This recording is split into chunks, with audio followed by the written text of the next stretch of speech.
amesimama na nyinyi. 2.5 billion in 3 months was spent in Olkalau. I'm just asking the president, bring that money to Western region where we are going to vote for you. Sisi tumetembea na ndugu zetu wa ODM wote Kenya mzima. Sasa hivi wamefika mahali wakasema huyu Mheshimiwa Ambetsa Oparanya is the senior most in the hierarchy ya ODM kwa kukaa na baba karibu sana. Sisi watu wa Murembe, sisi watu wa Luya, sisi watu wa Nyanza, sisi watu wa Coast, kwa sababu wale watu wamesema hawampendi, sisi tuko tayari kupenda yeye.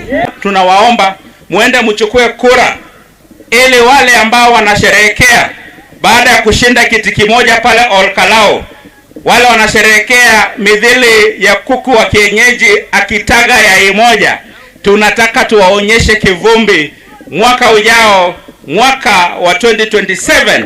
Mimi ni mwanzilishi mmoja wapo wa waanzilishi wa hii chama, na siwezi kukubali kutoka kwa hii chama niwachie watu wengine, na nimeinvest kwa hii chama hii miaka yote kuanzia 2005 kufika saa hii.